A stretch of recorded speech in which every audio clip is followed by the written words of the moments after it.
Ang bongga lang dahil itinuturing na pinakabagong kapamilya horror queen ngayon si Shania Gomez.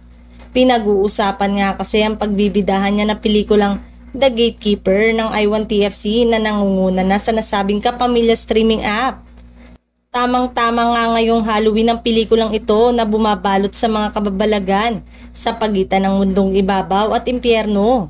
Nakakatakot nga raw ito kaya bagay talaga na maging kapamilya horror queen si Shania. Sa istorya nga ay gagampanan ni Shania ang isang antique dealer na si Sita Mendoza na nakakadiskubre ng isang misteryosong aparador na isinumpa palang magsilbing tulay patungo sa kadiliman. Mula sa direksyon ni Matthew at Dian Rosen ng award-winning biopic na Quezon's Game. Ilang taon din ang inabot bago mabuo ang pelikula na kakaiba ang atake sa horror genre. Tampok ang blend ng biblical elements sa Filipino folklore. Marami nga palang natuwa kay Shania dahil sobra siyang nakatutok sa pagpopromote ng The Gatekeeper at sa katunayan ay tuwang-tuwa siya nang makita sa Bacolod City ang billboard ng kanyang unang pelikulang pinagbibidahan niya.